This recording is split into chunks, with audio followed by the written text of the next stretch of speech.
যে প্লেটের খাবারটা আমার নয়, যে খাবার খেতে আমি ভালোবাসি সেই খাবারটা আমার নয়, আমি সেটা কেন খাবো? কারণ আমি নিজেকে মনে করি I am the king of my own kingdom. যখন আমি বিরতি নিয়েছি, আমি যে ফিরবো না তা নয়, কিন্তু নিজস্ব শর্তে ফিরবো। আমার ডায়লগগুলো মিঠুন চক্রবর্তীর যে ডায়লগ ছিল সেগুলো মিঠুনদা না হলে কিন্তু হিট করতো না। ছবি তৈরিটা না একটা জুয়া খেলার মতো, কারণ ছবি যদি শিওর শট হতো তাহলে টাটা বিড়লা তো ছবি করতে পারতো। ভালোবাসা ভালোবাসে শুধুই তাকে, ভালোবেসে ভালোবাসায় বেঁধে যে রাখে। মানুষ তাদের নিজেদের কথা শুনতে চায়, চরিত্রগুলোকে পর্দায় দেখতে চায়, সেটা প্রেমের হোক, প্রতিবাদের হোক, সব কিছুই হোক। অন্য ধরনের গল্প যদি তুমি বলো, সেটা ছিল দুই পৃথিবী, যেটা আমার one of the best film, মানে best script, one of the. তোমার কাজ যদি তোমাকে স্যাটিসফাই করে, তুমি মানুষকে স্যাটিসফাই করতে পারবে। কারণ আমি কখনো রিমেক করতাম না, আমি রিক্রিয়েট করতাম একটা ছবিকে। আমার কাছে সবচেয়ে চ্যালেঞ্জিং ছিল চিরদিনই তুমি যে আমার, এবং ওটা যে বয়সের প্রেমের কথা বলা হয়েছে সেই বয়সটা আমি অনেক পেরিয়ে এসেছিলাম। মানে আজও আমাদের ছবির ম্যাক্সিমাম দর্শক হচ্ছে প্রান্তিক মানুষরা। তুমি ছোট ছবি বানিয়ে কোনোদিন একটা ইন্ডাস্ট্রিকে বাঁচাতে পারবে না। মানুষ এই ছবিগুলোকে মনে রেখেছে। এমএলএ ফাটাকেষ্ট, তুলকালাম, যুদ্ধ, চিরদিনই তুমি যে আমার, দেবের মন মানে না, চ্যালেঞ্জ, এগুলো মানুষ মনে রেখেছে। তার একটাই কারণ, মানুষ এগুলোকে হিট বানিয়েছে। এগুলো কোনো সোশ্যাল মিডিয়া হিট বানায়নি। রাজা রাজার মতোই থাকবে, রাজার মতোই বাঁচবে। মিঠুন চক্রবর্তী থেকে প্রসেনজিৎ চ্যাটার্জি কিংবা দেব, নায়কদের মুখে একের পর এক মারকাটারি সংলাপ শুনে যখন দর্শকেরা হলে সিটি বাজান বা তাদের হাততালিতে ভরে ওঠে হল, তখন কিন্তু বোঝা যায় যে ছবি একেবারে হিট। আর সত্যি তো, তার এই ফিল্মি কেরিয়ারে একের পর এক হিট দিয়েছেন তিনি। তবে এই মুহূর্তে তাকে পাওয়া যাচ্ছে ধারাবাহিকের গল্পে, মানে গল্প তার হাত থেকেই আসছে, তবে তা হয়ে গিয়েছে এখন বর্তমানে ধারাবাহিকে। হঠাৎই রদ বদল, ঠিক কী কারণে? সেই প্রশ্নই আজকে যার কাছে আমরা নিয়ে এসেছি, তিনি আমাদের সাথে রয়েছেন এই মুহূর্তে। তিনি বাংলা সিনেমার অত্যন্ত জনপ্রিয় চিত্রনাট্যকার NK Salil. Welcome to city cinema. দাদা, কেমন আছেন? ভালো আছি। ধিক্কার বারুদ, লাতখোর বারুদ। এবং এই যে প্রথমেই বললাম, যখন আমি ইন্ট্রোডাকশনটা দিচ্ছিলাম, মনে পড়ছিল সেই ডায়লগগুলো লেখার কথা। তো একটা মানে ভীষণভাবেই একটা মানে গোল্ডেন টাইম আমার কাছে, খুব নস্টালজিক লাগে। যখন ওই সময়টা তো একটা অদ্ভুত সময় বাংলা ছবি, যখন আমরা মানে বলে বলে ছবি হিট করাতাম। মানে হাউসফুল, বোল্ড, ব্ল্যাকার, এই সমস্ত জিনিস, সেটা তো এখন আর নেই। তো মানে ভাবাটাও মুশকিল। আশা করি হয়তো কোনো একদিন ফিরবে, কবে সেটা জানি না, কারণ এটা অনেকটাই নির্ভর করে প্রযোজকদের ওপর, যে তারা কিভাবে ভাবছে। আমরা তো এক একটা কি বলবো, এক একটা উইং, যারা একটা প্রযোজকদের আন্ডারে কাজ করেছি, আমাদের দায়িত্ব সামলে এসেছি। তো যেদিন প্রযোজক মনে করবে যে আবার আমরা ওই ধরনের ছবি করব, তখন আবার আমাদের মাঠে নামতে হবে। তো সেই জায়গাটা এখন ব্ল্যাঙ্ক আছে। পরবর্তী কথায় আসছে, কিন্তু খুব যেটা জানতে ইচ্ছে হচ্ছে, ভীষণ মুখে মুখে ছড়িয়েছিল, বর্তমানেও এখনও অনেকেই বলেন মারবে এখানে লাশ পড়বে শ্মশান। যদি এই ডায়লগের একটুখানি উৎপত্তিটা সম্পর্কে জানতে পারি। এটা না একটা অদ্ভুত ছিল। আমি 4 বছর মিঠুনদার পুরোপুরি ছায়াসঙ্গী ছিলাম। মানে একসাথে শুটিংয়ে থাকা, আড্ডা মারা, তো আমাদের মধ্যে ভীষণভাবে ওই আড্ডাটা একটা, সেটা যারা আমাদের সাথে যে শিল্পীরা কাজ করেছে তারা জানে যে মিঠুনদা রান্না করে আমাদের খাওয়াতো, বা মিঠুনদার হোটেলে যখন আমরা থাকতাম বাইরে, মাইসোরে, উটিতে, তো সেটা একটা অদ্ভুত সময়। তো আমাদের আড্ডাটা ভীষণভাবে। আর আমি বেসিক্যালি হাওড়ার ছেলে, আর মিঠুনদা নর্থ ক্যালকাটার ছেলে। এই হাওড়া আর নর্থ ক্যালকাটা কালচারগত দিক থেকে এক, রক কালচার। তো সেখানে মিঠুনদা ওই বলতো যে, জানিস আমরা যখন এরকমভাবে হুমকি দিতাম, বেটা মারবো একদম, ছপা 3 পা, মানে এটা মানে ছপা 3 পাটা মানেটা কি? তখন বললো যে মানে ধর আমি এখানে কাউকে স্ট্যাপ করছি, ওই বডিটা গিয়ে 6 পা দূরে পড়বে, 3 পা দূরে গিয়ে পড়বে। তো জাস্ট আড্ডা, নানান রকম কথা হয়। তারপর যখন আমি এমএলএ ফাটাকেষ্ট লিখি, তখন আমার ওই কথাটা মাথায় এলো। তখন ওটাকেই আমি একটা ওই সিগনেচার ডায়লগ তৈরি করলাম, যে মারবো এখানে, ওই 6 পা 3 পার জায়গায় লাশ পড়বে শ্মশানে। না, আমি যখন লিখি তখন কিন্তু ভাবিনি এটা যে মানে এইভাবে এটা একটা ওই অ্যানথেমের মতো হয়ে যাবে এবং সারা ভারতবর্ষে প্রায় মুখে মুখে। মানে মুখে মুখে একেবারে ছোট থেকে বড় এবং আমার উড়িষ্যায় যারা ফিল্ম ইন্ডাস্ট্রি বন্ধু আছে, বম্বেতে যারা ফিল্ম ইন্ডাস্ট্রি বন্ধু আছে, হ্যাঁ আমাকে ইভেন আনু মালিক পর্যন্ত বলেছে। জিৎ তো সবসময় ফোন করে, ওদের আড্ডাতে এইসব কথা হয়। আনু মালিক একবার আড্ডা দিচ্ছিলাম মিঠুনদার মাড আইল্যান্ডের বাংলোতে, তো সেখানে আমাকে বলেছি यार तूने क्या डायलॉग लिखा दादा के लिए, बहुत इधर भी चर्चा हो रहा है। তো আমি তাকে বললাম তো মানে ইয়ে মিনিং বাতা, তো আমি ওকে এটা বলে দিলাম। তো এইভাবে জিনিসটা আমরা যখন লিখি তখন তো ভাবি না যে ওটা ওইভাবে হয়ে যায়, তারপর দেখা গেল যে সেটাই একটা তবে অনেকে বলেছিল আমি যখন প্রথম রামোজি ফিল্ম সিটিতে দাদাকে স্ক্রিপ্টটা শোনাতে গেছিলাম তখন তাপস পাল আর কি ওরা শুটিং করছিল, তো আমাকে শরীরবাবু বলতো, শরীরবাবু কী ব্যাপার, আমি বললাম একটা স্ক্রিপ্ট শোনাতে এসেছি, এরকম নাম হচ্ছে এমএলএ পাঠাবে, নাম শুনে বলে আপনার ছবি সুপারহিট আছে। হ্যাঁ, তাই বললাম এখানে একটা ডায়লগ আছে, তারপর এইরকম আছে, বলে আরে বাবা এ তো আপনার ছবি, এটা কেউ রুখতে পারবে না। মানে সেটা একটা অদ্ভুত ব্যাপার ছিল।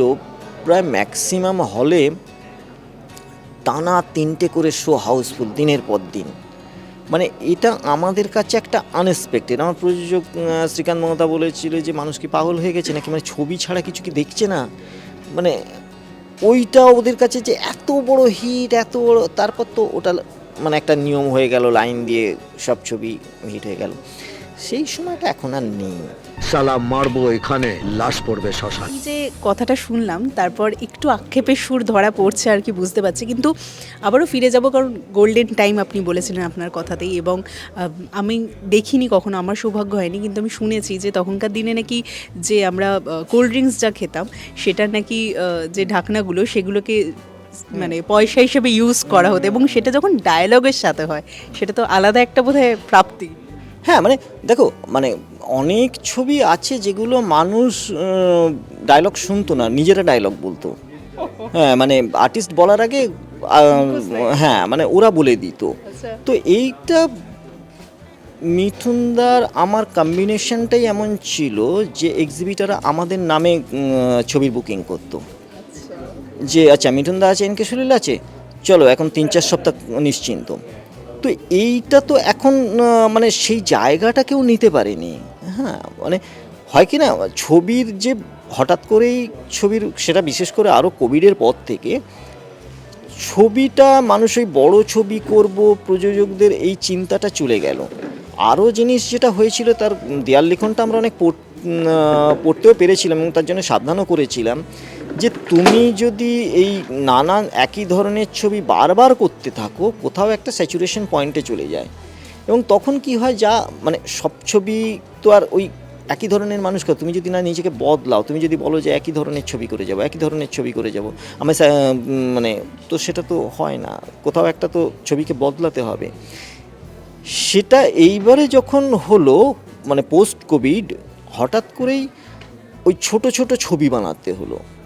তুমি ছোট ছবি বানিয়ে কোনো দিন একটা ইন্ডাস্ট্রিকে বাঁচাতে পারবে না, কারণ আমাদের যে ছবিগুলো আমরা করতাম সেটা কোটি কোটি টাকা প্রফিট করতো এবং সেই টাকাতে এই ছোট ছবিগুলো হতো, কিন্তু ছোট ছবির প্রফিটও ছোট, সেই টাকাতে কিন্তু বড় ছবি হয় না। মুশকিলটা হয়ে গেল এই জায়গায়। প্রযোজকরা এই যে রাস্তাটা বদলালো, সেটা ক্রমশ দেখা গেল একটা ব্লাইন্ড লেনে এসে ঠেকেছে।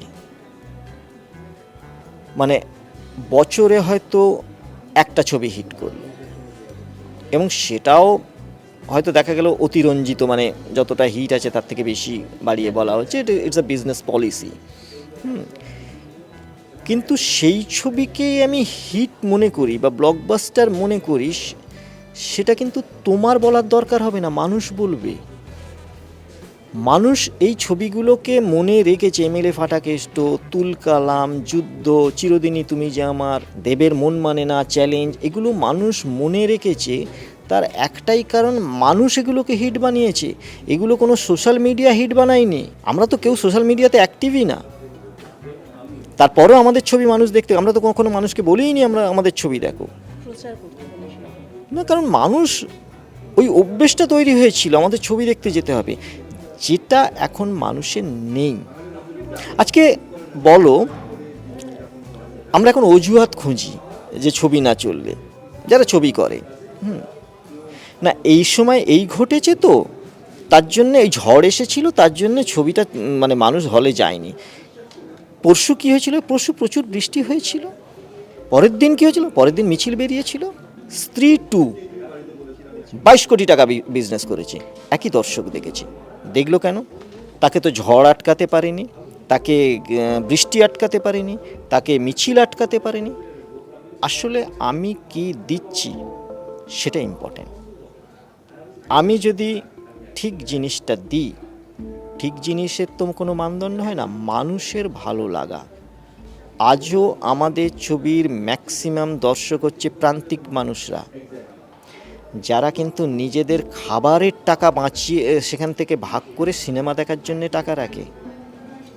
তাদের কথা বলতে হবে, তাদের ভালো লাগার জিনিসটা প্লেটে সাজিয়ে দিতে হবে। সেটা না দিলে তারা কেন পয়সা ওয়েস্ট করবে? তাদের তো খাটনির পয়সা আছে। দাদা এক্ষুনি আপনি বলছিলেন যে এখন যতটা না বিজনেস হয় তার থেকে বেশি অতিরঞ্জিত অনেক সময় থাকে আর কি। ঠিক সেইভাবেই পর্দায় কিন্তু, যেহেতু আপনি প্রান্তিক মানুষদের কথা বললেন, তারা দিনের শেষে ঠিক লার্জার দ্যান লাইফ জিনিসটাই কিন্তু পছন্দ করেন, যে অতিরঞ্জিত বিষয়টাই তারা বড় পর্দায় যেন দেখতে পারেন, মানে যেটা তারা হয়তো ছুতে পারছে না, যেটা তাদের স্বপ্ন সেটাই তারা পর্দায় দেখছেন। সেটাও কি কোথাও একটা জায়গার অভাব? কিন্তু অন্য ধারার ছবিও কিন্তু বাংলার দর্শক গ্রহণ করছে, তবে প্রান্তিক মানুষ কি গ্রহণ করছে? না, প্রান্তিক মানুষ তো গ্রহণ করে না। কারণ দেখো, আমাদের পশ্চিমবঙ্গ না একটা ভারতবর্ষের রেপ্লিকা। নানান ধরনের, নানান মানসিকতা, নানান রকমের মানুষ আছে, প্রত্যেকের টেস্ট আলাদা। তুমি যদি একটা দেখো, মন্দিরের যে ভোগ সেটাও প্রচুর মানুষ খায়, রেস্টুরেন্টেও প্রচুর মানুষ খায়। দুজনের মানসিকতা কিন্তু আলাদা। কেউ ভোগ ভালোবাসে, কেউ রেস্টুরেন্টের কন্টিনেন্টাল ডিশ ভালোবাসে। একজন ভোগ করছে, তাকে দিয়ে তুমি যদি কন্টিনেন্টাল ডিশ বানাও, সেটা তো কন্টিনেন্টাল খাবার হবে না। আবার কন্টিনেন্টাল যে শেফ, তাকে দিয়ে তুমি যদি ভোগের রান্না করাও, খিচুড়ি আর লাবড়া, তো সে তো সেটা বানাতে পারবে না, বা বানালেও সেই টেস্টটা হবে না। আমাদের মুশকিলটা হয়ে গেছে ওই জায়গাতে। আমরা যে ছোট জিনিসটা, সেটাকে প্রাধান্য দিচ্ছি বেশি। আমরা এক শ্রেণীর দর্শকের কথা বলেই গেলাম। আজকে যে আমাদের সাম্প্রতিক ঘটনা নিয়ে যে এই যে প্রতিবাদ, এই যে এত কিছু হচ্ছে, এটা পঞ্জীভূত ক্ষোভ বিস্ফোরণ ঘটেছে। ঘটনাটা একটা স্ফুলিঙ্গের দরকার ছিল, তেমনি প্রত্যেকটা ক্ষেত্রে ছবির জন্য একটা স্ফুলিঙ্গর দরকার হয়। ভাবো, শাহরুখ খানের পরপর ছবি ফ্লপ, 4 বছর ছবি করেনি, কেন জওয়ান করলো? সে পরীক্ষা নিরীক্ষা কিন্তু অনেক কিছু, জিরো টিরো এই ধরনের নানান ছবি করে পরীক্ষা নিরীক্ষা করতে গিয়েছিল। কেন আবার জওয়ানে ফিরে এলো? কেন আবার পাঠানে ফিরে এলো? ব্যাক টু রুট, শিকড়ে ফিরতে হবে। তোমার শিকড় ওখানে বাঁধা। তুমি আজ যেটা করছো সেটা ডালপালা, শিকড় তোমার ওটা। আজকে প্রত্যেকে, সাউথ তো সবসময় শিকড়ে থাকে, ওরা এই ধরনের ছবিটাকে বিশ্বাসই করে না। এই সেরিব্রাল বলো কি, সব ছবি সেরিব্রাল, মাথা দিয়েই তো কাজ লিখতে হয়, মাথা দিয়েই তো ছবি তৈরি করতে হয়। তাহলে এইটা সেরিব্রাল আর ওটা কি? তাহলে ছবি যখন একজন মেকার একটা ছবি তৈরি করে, সে তার কনভিকশন থেকে ছবি করে। তুমি তোমার টেস্টটা তার উপর চাপিয়ে দিয়ে তুমি তাকে ছবিটাকে নস্যাৎ করতে পারো না। তেমনি দেখবে যারা ছবির সমালোচনা করে, একই লোক ওই ধরনের ছবিরও সমালোচনা করছে, এই ধরনের ছবিরও সমালোচনা করছে, তো সে তো এই ছবিটাকে বাজে বলবেই। কারণ সে তো ওই মানসিকতা, সেখানে সে 6.5 দিচ্ছে, 7 দিচ্ছে, একে 3 দিচ্ছে। তুমি এই ছবিটার দর্শক নও, তোমার উচিত হয়নি এই ছবিটার সমালোচনা করা। এটা আর একটা ক্ষতি। সোশ্যাল মিডিয়া একটা ছবি রিলিজ হওয়ার আগেই ছবিটার ফ্লপ করিয়ে দিল, তাতে ক্ষতি হলো অনেকটা। You are not the right person to জাজ। তুমি দর্শকের উপর ছেড়ে দাও। আজকে প্রত্যেকটা আমাদের সময়, আমারও যে সব ছবি হিট তা তো নয়, আমারও অনেক, আমি 100টা ছবি করেছি, তার মধ্যে 30-40টা ছবি অ্যাভারেজ গেছে, ফ্লপ গেছে, সেগুলো দর্শক নেয়নি। কোথাও না কোথাও তো ভুল করেছিলাম, যেটা ভেবেছিলাম সেটা হয়নি, কিন্তু আমি একটা কনভিকশন থেকে ছবি করেছিলাম। কিন্তু আজকের দিনে বাংলা ছবিটাকে নষ্ট করার মূলে প্রযোজকদের ভুল দৃষ্টিভঙ্গি এবং তার দোসর হয়ে সোশ্যাল মিডিয়া। তোমাকে কেউ বাংলা ছবিকে ভালোবাসতে বলেনি, কিন্তু তোমাকে বাংলা ছবিকে কেউ অসম্মান করার অধিকারও দেয়নি। হ্যাঁ, তুমি বলবে আমি ভালোকে ভালো বলতে পারবো না, খারাপকে ডেফিনেটলি বলবে, কিন্তু এটা বলতে পারো না যে আপনারা কেউ যাবেন না। Let them decide. তোমার ভালো লাগেনি, ফেয়ার এনাফ। তুমি কেন আরেকজনের কান ভাঙানি করবে? তুমি ছবির যদি সমালোচনা করো, তার ভালো মন্দ দিকটা নিয়ে সমালোচনা করো, সে অধিকার তোমার আছে। কিন্তু এটা খুব খারাপ, এটা দেখতে যাবেন না। একটা ছবির পিছনে, একটা ধারাবাহিকের পিছনে প্রচুর মানুষের পরিশ্রম থাকে। সেই পরিশ্রমটা আজকে তোমরা যারা কাজ করছো সকাল থেকে, এই যে মানে একটা কভার করা, করা, এটার পিছনেও প্রচুর পরিশ্রম আছে। কেউ তোমার কাজটা দেখে যদি বলে কি করেছিস, এটা খুব খারাপ করেছিস, কোথাও না কোথাও তো নিজের লাগে। হ্যাঁ, তোমার খারাপ লেগেছে, তুমি দেখো না ভাই, আমি তো তোমাকে নিমন্ত্রণ করিনি দেখার জন্য। আমরা ছবিকে, আমি ব্যক্তিগতভাবে কোনো দিন দর্শককে কখনো বলিনি যে আমার ছবি দেখুন, এবং আমার সমসাময়িক যারা ডিরেক্টরে সবাই তাই এই নীতিতে ফলো করতো। আমরা একটা জিনিস তৈরি করেছি, জনগণের দরবারে রেখেছি, আপনারা গ্রহণ করবেন না বর্জন করবেন সেটা সম্পূর্ণ আপনাদের ওপরে, এই জিনিসটা। তবে এই যে গ্রহণ এবং বর্জনের কথায়, তাহলে একেবারে গোড়ার কথায় ফিরে যাই। আজকের এনকে সলিল হয়ে ওঠা, গ্রহণযোগ্যতা দর্শকদের থেকেই তো পাওয়া, একের পর এক ডায়লগ চিত্রনাট্যের মাধ্যমে।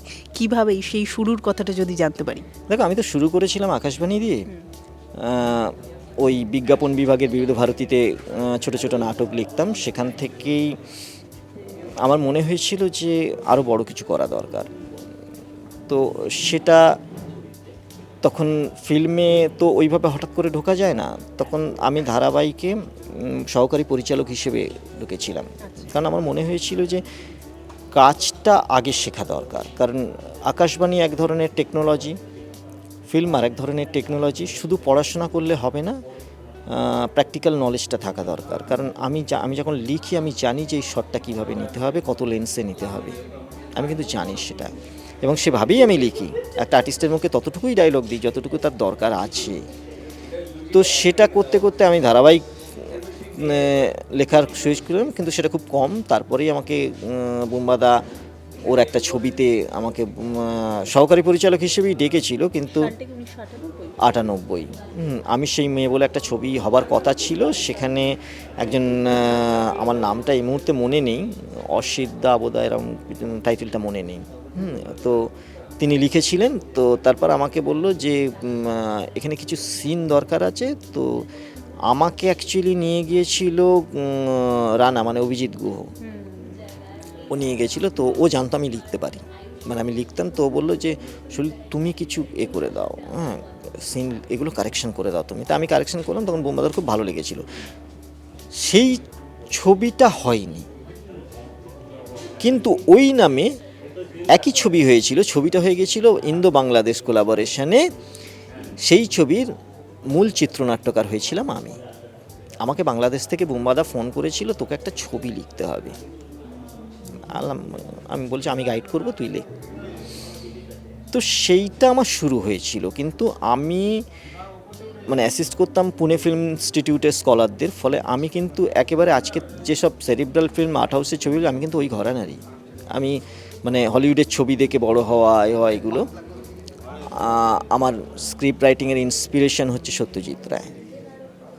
তো এই জায়গা থেকে আমি যখন দেখলাম মানে 2003 সাল পর্যন্ত মোটামুটিভাবে ছবি অ্যাভারেজ না হয় ফ্লপ, প্রায় 7-8টা ছবি।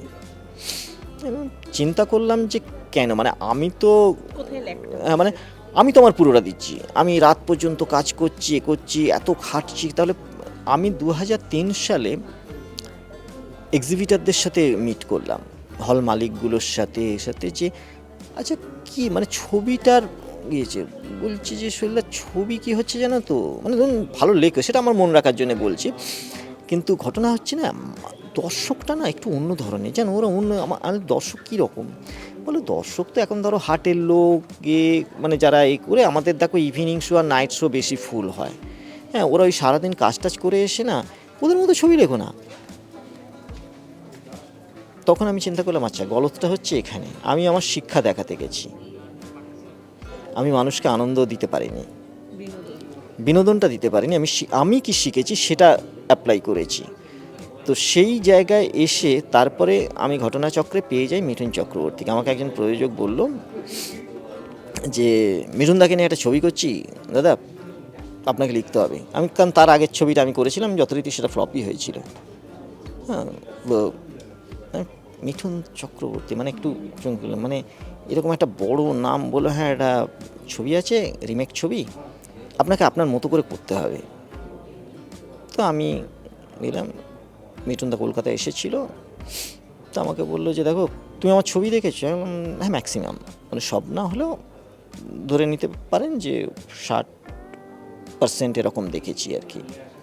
বলে আচ্ছা তা তুমি এক কাজ করো, আমি যে হিন্দি ক্যারেক্টারগুলো করি ওটাকে বাংলা করে দাও। আমি হচ্ছে গরিবের মাসিহা, আমি পুলিশকে গালাগাল দিই, আমি এমএলএদের ধরে পেটাই, হ্যাঁ এই ক্যারেক্টার করো, চোখে চোখে ডায়লগ রেখো। ছবিটার নাম ছিল বারুদ, লাতখোর বারুদ। সেই শুরু, তারপর আর পিছন ফিরে তাকাতে হয়নি। আমি মানুষের পালস বুঝতে পেরে গিয়েছিলাম। তারপর যখন রোম্যান্টিক ফিল্মও করেছিলাম, ওই ততদিনে আমি বুঝে গেছি যে মানুষ কী চায়।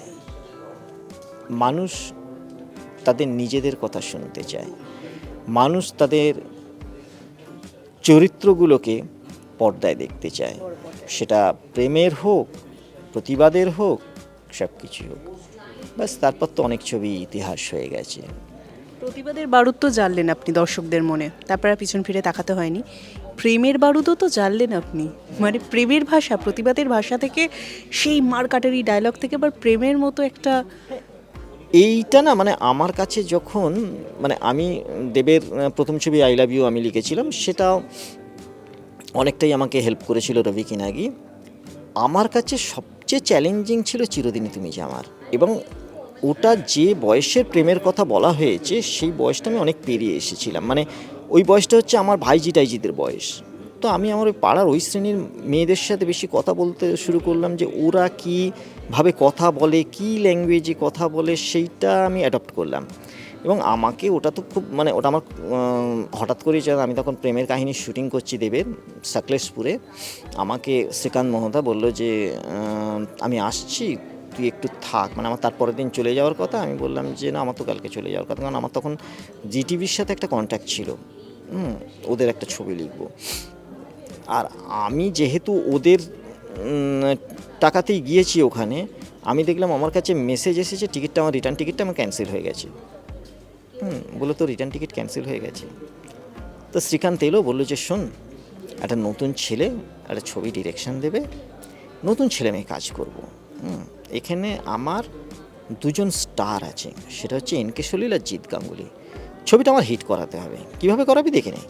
হ্যাঁ আমার তো এখন হবে না। বললো যে তোর কতদিন দেওয়া আছে জিটিভি? তখন আমি ডেট একটা মাসে আমার বুকিং থাকতো এক একজনের জন্য। তাহলে আমার 1 মাস জিটিভিকে দেওয়া আছে, তুই আমাকে 15 দিন দেয়া জিটিভি, আমি জানি তুই পারবি। আমি ছবিটা 11 দিনে কমপ্লিট করেছিলাম। রাজ চক্রবর্তী তখন নতুন, ওটার ফার্স্ট ছবি, রাহুল ছিল, প্রিয়াঙ্কা, সবই আমরা অডিশন নিয়েছিলাম। আমি এবং সেটা আমাকে রাজ পরে বলেছিল, বলে তোমার নাম যখন আমাকে শ্রীকান্তদা বললো, আমি ভাবলাম কারণ আমার কাছে তোমার ইমেজ হচ্ছে মারবো এখানে লাশ পড়বে শ্মশানে, ওই ইমেজ। আমি বললাম যে সলিলদা এই রোম্যান্টিক ছবি এই প্যাশনটা নিতে পারবে? তো তখন শ্রীকান্ত ওকে বলেছিল এটা যদি কেউ পারে তাহলে ওই পারবে, কারণ এটা ওই শ্রেণীর মানুষের প্রেমের গল্প। তো তখন আমি বললাম আমাকে তাড়াহুড়োও আছে, কারণ আমাকে জিটিভির কাজটা করতে হবে। টক্কর বলে একটা ছবি ছিল, সেটাও হিট করেছিল। তো আমি ওখান থেকে 11 দিন কেটে 11 দিনের মধ্যে বললাম শ্রীকান্ত তোমার ছবি হয়ে গেছে ভাই, শুনে নাও তুমি।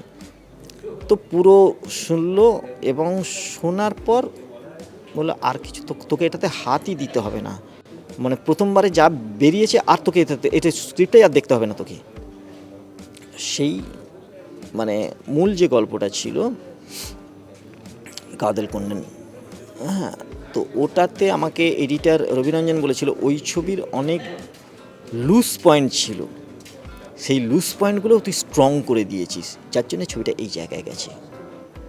মানে কারণ আমি কখনো রিমেক করতাম না, আমি রিক্রিয়েট করতাম একটা ছবিকে, আমি পুরো জিনিসটাকে নিতাম, নিয়ে নিজের মতো করে আমি সিনগুলোকে বানাতাম ধরে ধরে।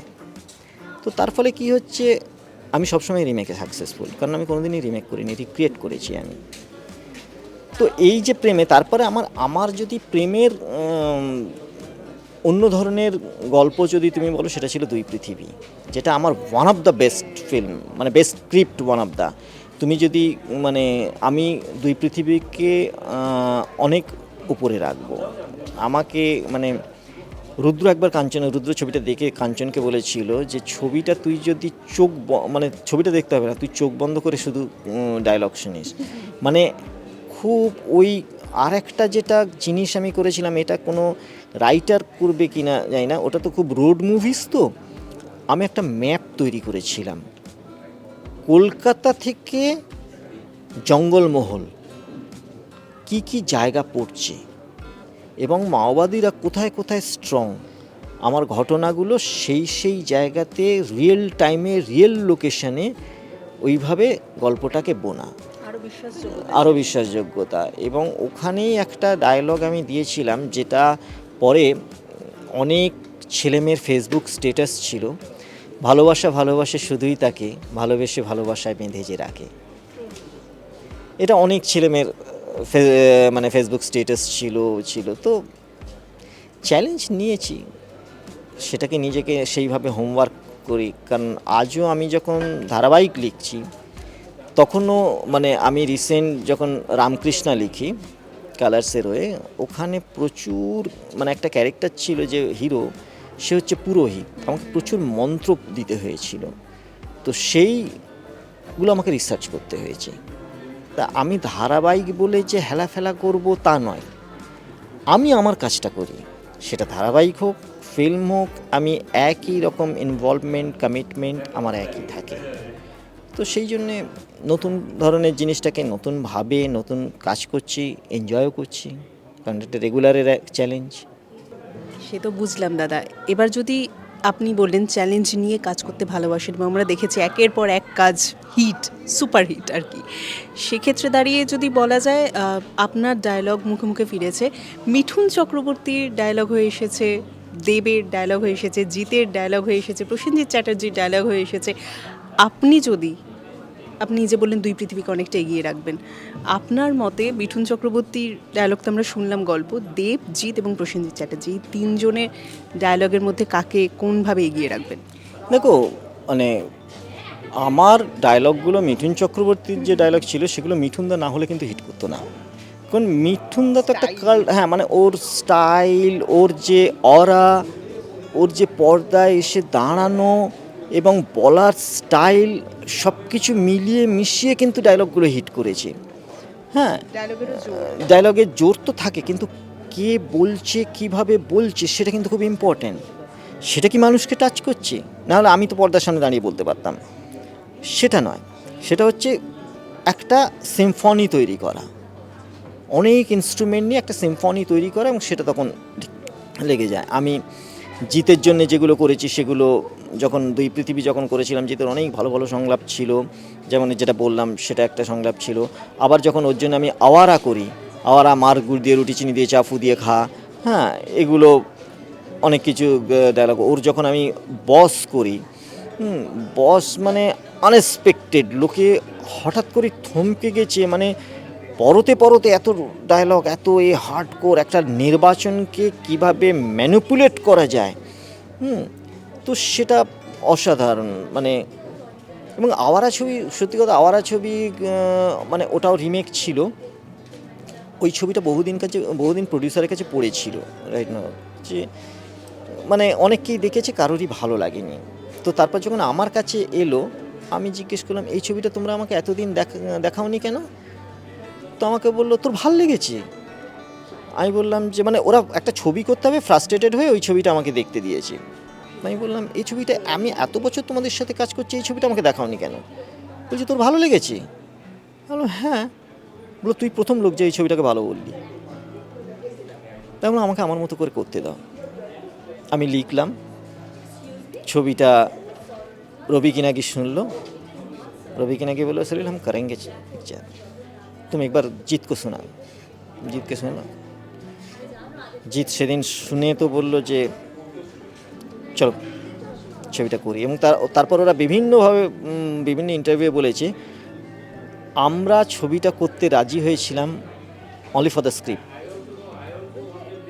বলছি যে এই ছবিটা মানে শুধুমাত্র ডায়লগের ওপর দাঁড়িয়ে আছে। যেমন আমি যখন দেবের চ্যালেঞ্জ করি, চ্যালেঞ্জ দেবকে তো একটা মাস হিরো বানিয়েছিল। তো ওইখানে ওই অসাধারণ সব ডায়লগ কিছুটা উইটি, কিছুটা ওই রকম একটা কলেজের ছেলের মুখে মুখে। হ্যাঁ, তো এখনও তো আমি দেখি বিভিন্ন সোশ্যাল মিডিয়াতে টিজার করে করে ছোটো ছোটো ডায়লগ কেটে কেটে বসানো। তো সেইভাবেই এক একটা হিরো এক একটা ছবির ওপর দাঁড়িয়ে সুপারস্টার তৈরি হয়ে গেছে। তো সেটা ভালো লাগে এক একটা মানে আমার স্ক্রিপ্টের ওপর দিয়ে এরা যে এত সাকসেসফুল, মানে হিট তো একটা ছবিকে হিট কেউ একজন করাতে পারে না, শুধু স্ক্রিপ্ট হলো অন্য কিছুগুলো খারাপ হলো তো। কিন্তু বাংলা ছবির হিটের পিছনে আমি বলবো যে নেপথ্যে আমার আর জিৎ গাঙ্গুলির একটা অবদান আছে। এখনও তো এই দুটো মানুষ কাজ করছেন, তাহলে বাংলা ছবিতে তাদের কেন সেইভাবে পাওয়া যাচ্ছে না? বাংলা ছবি আজকে যেটা বলছিলেন আপনি একটু আগে, পোস্ট কোভিড আমরা যে চিত্রটি দেখতে পাচ্ছি আর কি, হ্যাঁ ছবি কি হিট হচ্ছে না? এখনও ছবি হিট হয়, কিন্তু দর্শকরা সেই বাণিজ্যিক ধারার মূল ধারার যে ছবিটা দেখতে চান সেটা বোধহয় এখনও কোথাও একটু হলেও মিসিং রয়েছে, তাই নয় কি দাদা? একটু নয়, 100% মিসিং। আমি নেই, জিৎ গাঙ্গুলি নেই। কারণ এই যে পোস্ট কোভিডের পর প্রডিউসারদের চিন্তাধারাটা বদলালো। প্রডিউসাররাও একটু শেকি হয়ে গেল যে আমরা ছবি করতাম 3 কোটি 4 কোটি টাকার ছবি করতাম, এখন হ্যাঁ বিদেশে গিয়ে শ্যুট করতাম এগুলো ছিল, এগুলো এক একটা প্যাকেজ, বিনোদনের প্যাকেজ এক একটা। তখন ওদের মনে হলো যে এতদিন পর হল বন্ধ, মানুষ কি হলে ঢুকবে? ওদের দিক থেকে একটা নিরাপত্তাবোধের অভাব দেখা দিল, এবং এই নিরাপত্তাবোধের যে অভাবটা ওদের অন্য ধরনের ছবি করতে পুশ করলো, যে আমরা ছোট ছবি করব, টিভিকে বিক্রি করব, হল থেকে যতটুকু টাকা এলো। এই যে নিরাপত্তাহীনতা, এই জায়গা থেকেই বাংলা ছবির পতনটা শুরু হলো। দেখো কোথাও ছবি তৈরিটা না একটা জুয়া খেলার মতো। কারণ ছবি যদি শিওর শট হতো তাহলে টাটা বিড়লা তো ছবি করতে পারতো, তারা কেন অন্য বিজনেস করে? কারণ ছবিটা জুয়া যেমন মানুষ খেলে, সাতটা জুয়া যেমন মানুষ খেলে একটা আবেগ থেকে, একটা প্যাশন থেকে, হ্যাঁ, তো তেমনি সিনেমাটাও তাই একটা আবেগ থেকে, একটা প্যাশন থেকে হয়। সেখানে যে মুহূর্তে তুমি বিজনেস কথা চিন্তা করবে তোমার আবেগটা নষ্ট হবে, ইমোশনটা নষ্ট হবে। ছবি তৈরিতে আবেগ আর ইমোশনটা এখন নেই। দাদা, আমরা তো একের পর এক নায়কদের নিয়ে কথা বললাম, ডায়লগ নিয়ে তাদের কথা বললাম, কিন্তু বর্তমানে আপনাকে ধারাবাহিকেও পাচ্ছি আমরা, এবং ধারাবাহিকের সহপরিচালক থেকে এখন চিত্রনাট্যকারও বটে, তাই এখন নায়িকাদের মুখে সেই সংলাপগুলো শুনতে পাওয়া যায়। ছবির ক্ষেত্রে কি একটু কম ছিল না? যদিও বা কোয়েল মল্লিকের মুখে আমরা শুনেছিলাম, অরুন্ধতী হিসেবে আমরা শুনেছিলাম। হ্যাঁ, মানে কমার্শিয়াল ছবিতে দেখো আমি বোধহয় কিছুটা হিরোইনদের প্রাধান্য দিতাম, না হলে বাদবাকি সব সুপিস হয়ে থাকতো। হ্যাঁ, মানে কোয়েলকে নিয়ে আমি অনেক ভালো কাজ করেছি, শ্রাবন্তীকে নিয়ে, এবং ওরা নিজেরাও স্বীকার করেছে মানে আমার ছবিতেই ওদের মানে অনেক বেশি প্রায়োরিটি দেওয়া হতো। তো সেই জায়গা থেকে দাঁড়িয়ে তো বাংলা ছবি কেন সেটা হিন্দি, বম্বে সব কিছুতেই কমার্শিয়াল ফিল্মের, মেন স্ট্রিম ফিল্মের হিরোইন সবসময় শোপিস ছিল, যতক্ষণ না তাকে নিয়ে মানে কোনো ঘটনা হতো। তবে কিছু কিছু জায়গাতে তো আছেই, অরুন্ধতী বলো বা মানে কোয়েলকে নিয়ে আমি কোয়েলের মানে মন মানে না এগুলো ছবিতেও মানে কোয়েলের ভূমিকা মানে ভীষণভাবেই ভালো ছিল। তো এই রকম শ্রাবন্তীকে নিয়েও কিছু কাজ করেছিলাম। যেমন আমি লাভ এক্সপ্রেস করেছিলাম নুসরাতকে নিয়ে, সেখানে নুসরাতের অনেক বড় ক্যারেক্টার ছিল। মিমিকে নিয়ে আমি ততটা বেশি কাজ করার সুযোগ পাইনি। কারণ মিমি যে সময় এসেছিল তখন মোটামুটি ওই শেষের দিকে প্রায় এটা হয়ে এসেছে। তো এইটা বাংলা ছবি এখন একটা খুব খারাপ পরিস্থিতির মধ্যে চলে যাচ্ছে। ওরা মানে একটা ভুল নীতিকে আঁকড়ে ধরতে গিয়ে এই জিনিসটা হয়েছে বলে আমার মনে হয়। এটা ব্যক্তিগত আমার ধারণা যে রিস্ক নিতে হবে। তুমি ছবির ব্যবসায় যখন এসেছো, তুমি তো একটা আবেগ থেকে এসেছো, একটা ভালোবাসা থেকে এসেছো। তো ভালোবাসায় যদি দেওয়া নেওয়ার হিসেবটা আসে, লস অ্যান্ড প্রফিট, তো সেটা তাহলে তুমি তো ব্যবসাদার হয়ে গেলে। সেই জায়গাটা থেকে তোমার আবেগটা নষ্ট হয়ে গেছে। আবেগহীন মানুষ ভালো ছবি করতে পারে না। সে অন্যকে আনন্দ দেবে কি করে? তোমার যদি আবেগই না থাকে, তুমি অন্যকে কি করে বিনোদন দেবে? তুমি তো ভাবছো তোমার রিটার্ন কত আসবে। রিটার্ন যে মুহূর্তে তুমি ভাববে, সে মুহূর্তে মা ফলেশু কদাচনম, গীতার শ্লোকগুলো তো মিথ্যে নয়। তুমি ফিল্ম বিজনেস না এসে তাহলে অন্য কিছু বিজনেসে আসতে পারতে, সেখানে লস অ্যান্ড প্রফিট থাকতো। কিন্তু ফিল্ম আলাদা জিনিস। ফিল্ম মানুষ ভালোবাসা থেকে আসে। দেবদা জিদ্দা এখনও সবাই কমার্শিয়াল ছবি দেখতে চায়, সেক্ষেত্রে দাঁড়িয়ে এনকে সলিলের চিত্রনাট্যর অভাবটা রয়েছে কেন? দেখো, কাজ করার জন্যে আমি কিছু শর্ত দিই। আমি নিজস্ব শর্তে বাঁচি, নিজের শর্তে কাজ করি। হয়তো সেই শর্তগুলো মেলে না, কারণ আমি নিজেকে মনে করি I am the king of my own kingdom. রাজা রাজার মতোই থাকবে, রাজার মতোই বাঁচবে। তো আমার তো দেখো, কলম তো থেমে থাকে না। আমার ফিল্মের কলম যখন আমি বিরতি নিয়েছি, আমি যে ফিরবো না তা নয়, কিন্তু নিজস্ব শর্তে ফিরবো, নিজের আঙিনায় ফিরবো, অন্য কারোর জুতোয় পা গলাবো না। রাজা রাজার জুতোয় পা গলাবে, সেই জায়গাটা দরকার। এবং সেই শর্ত পূরণ না হলে আমার জন্য ধারাবাহিক আছে। I am enjoying this work. আক্ষেপ নেই তাহলে বলছেন? আক্ষেপ আমার নেই, কারণ এটা একটা আলাদা জনার। আমাকে তো আজকে চ্যানেলগুলো যে সম্মান দিয়ে আমাকে ডাকছে, কোথাও না কোথাও আমাকেও তো সেই রিটার্নটা দিতে হবে। তারা তো এমন নয় যে আমি কেরানির মতো আমাকে ট্রিট করছে। তারা তো আমাকে সম্মান দিয়ে সেই জায়গাটা, আমাকে তারা রাজার আসনেই বসাচ্ছে। তাহলে কি সেই সম্মানটাই কোথাও একটা হারিয়ে গিয়েছে বলেই কি আপনার? সম্মান হারানো নয়, তুমি রাস্তা পরিবর্তন করেছো, ওই রাস্তাটা আমার নয়। যে রাস্তা আমার নয়, যে রাস্তা আমার অচেনা, যে প্লেটের খাবারটা আমার নয়, যে খাবার খেতে আমি ভালোবাসি, সেই খাবারটা আমার নয়, আমি সেটা কেন খাবো? বা আমি সেই রাস্তায় হাঁটবো কেন? আমি যখন নিজেকে এই প্রশ্নের উত্তরগুলো, মানে প্রশ্নের উত্তর খুঁজি, সে উত্তর আমি পাই না। তখন আমার নিজের সোল বলে এ কাজটা করো না। তুমি সেই কাজটাই করো যে কাজটা তুমি নিজে আনন্দ পাবে, তবে তুমি অন্য মানুষকে আনন্দ দিতে পারবে। তোমার কাজ যদি তোমাকে স্যাটিসফাই করে, তুমি মানুষকে স্যাটিসফাই করতে পারবে। আমি সেই বিশ্বাসে থাকি, সেই বিশ্বাস নিয়ে বাঁচি। তাই জন্যই বর্তমানে আপনি কাজটাকেই যেহেতু ভালোবাসেন, তাই ধারাবাহিকের সাথেই পাচ্ছি। ধারাবাহিকের সহপরিচালক থেকে এখন চিত্রনাট্যকার, এবং একের পর এক ধারাবাহিক আপনার ঝুলিতে এখন ভরে উঠছে আরও বেশি। তবে ছবির ক্ষেত্রে কি আবারও পেতে পারি? ডেফিনেটলি আমার নিজস্ব কিছু ভাবনা চিন্তা আছে, তবে যদি আসি পরিচালক হিসেবে আসবো, নিজের চিত্রনাট্য পরিচালনা সেভাবেই আসবো। কারণ তাতে আমার মনে হয় যে আমি যে জিনিসটাকে ফিরিয়ে আনতে চাইছি, সেই জিনিসটাকে ফিরিয়ে আনতে পারবো। নায়ক নায়িকা হিসেবে তাহলে কাকে বেছে নেবেন? আমার দেখো, এইভাবে তো বলা যায় না, কোন ছবিটা করছি তার ওপর ডিপেন্ড করছি।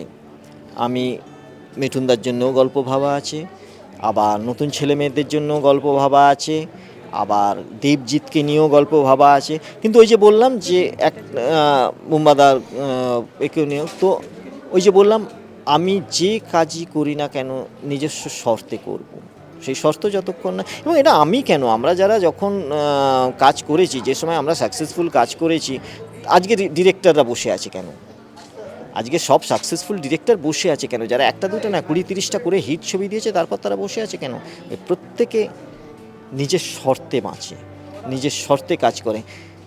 আমি এমন কোনো কাজ করতে চাই না, বা ওনারা এমন কোনো কাজ করতে চায় না যাতে একজন দর্শকও বলে যে এর থেকে তো না করা ভালো ছিল। দাদা, পরিচালকদের কথাই যখন বললেন, তাহলে সৃজিত মুখার্জি, শুভপ্রসাদ মুখার্জি, এদের সাথে আপনার তো কাজের আমরা কখনো মানে সেই স্বাদটা তো এখন অবধি পাইনি, সেই স্বাদটা কি পেতে পারি? না দেখো, এরা নিজেরা ছবিটা লেখে।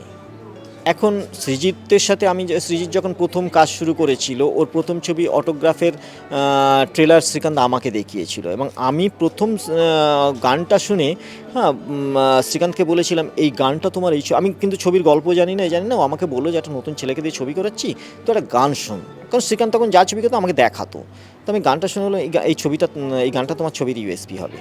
আমি তখন না সৃজিতকে চিনি, না অনুপমকে চিনি, পরবর্তীকালে ওদের চিনেছিলাম, এবং আমার কাজের প্রতি সৃজিতের একটা পার্সোনাল ভালো লাগা থাকতো, কারণ ওই সংলাপ সৃজিতও ঝরঝরে সংলাপ লেখে।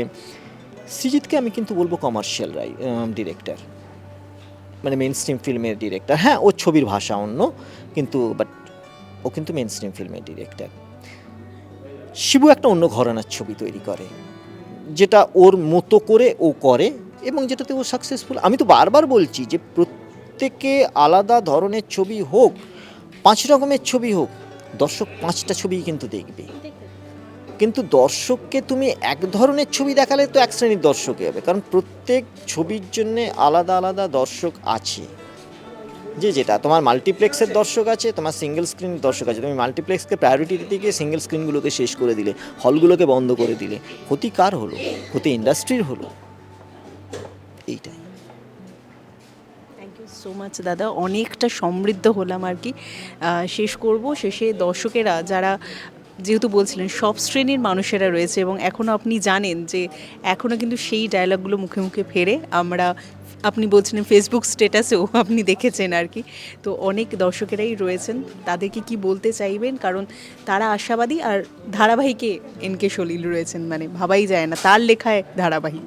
দেখো, এ পর্যন্ত আমি যে আমি যখন ধারাবাহিক করতে গেলাম, তখনও প্রথম ধারাবাহিকটা আমি একটুখানি বুঝে নিতে চেয়েছিলাম যে ধারাবাহিকের ফরম্যাটটা কী। পরে যখন বুঝতে পারলাম, তখন ধারাবাহিকের নিজের কিছু জিনিস আমি চেঞ্জ করলাম, এবং তারপর লাস্ট 2টো ধারাবাহিক আমার চ্যানেল টপার ছিল 8-9 মাস ধরে। তো দর্শককে সবসময় আমি নতুন জিনিস দিই, আর সেটা ধারাবাহিকে হচ্ছে, কিন্তু এবং নারীদের মুখে এবার সংলাপ, এখন তো ধারাবাহিকে যেটা একটা অন্য জিনিস হয়েছে, এখানে আবার নায়িকা হচ্ছে হিরোইন, মানে হিরো, এরা হচ্ছে ধারাবাহিকে হচ্ছে মেয়েরা হচ্ছে হিরো, ফলে নিজের ঘরানা বদলাতে হয়েছে, এটাও একটা চ্যালেঞ্জ। হ্যাঁ, তো সেটা সবসময় হচ্ছে জিনিসটাকে পারিপার্শ্বিকতা, তা কী কাজ করছি তার উপর ডিপেন্ড করে সব কিছু ভাবনা চিন্তা করতে হয়, এবং সেই মতোই গল্পটাকে বলতে হয়। তো ছবির ক্ষেত্রে বলবো the legend will back soon. Thank you so much দাদা, থ্যাংক ইউ। এবং দর্শকদের নতুন করে বলার কিছু নেই, আপনাদের এই ইন্টারভিউটা কেমন লাগলো অবশ্যই জানাবেন, আর এরকম আরও অনেক এক্সক্লুসিভ কন্টেন্ট দেখার জন্য অবশ্যই নজর রাখুন সিটি সিনেমার পর্দায়, এবং সাবস্ক্রাইব করতে ভুলবেন না সিটি সিনেমা।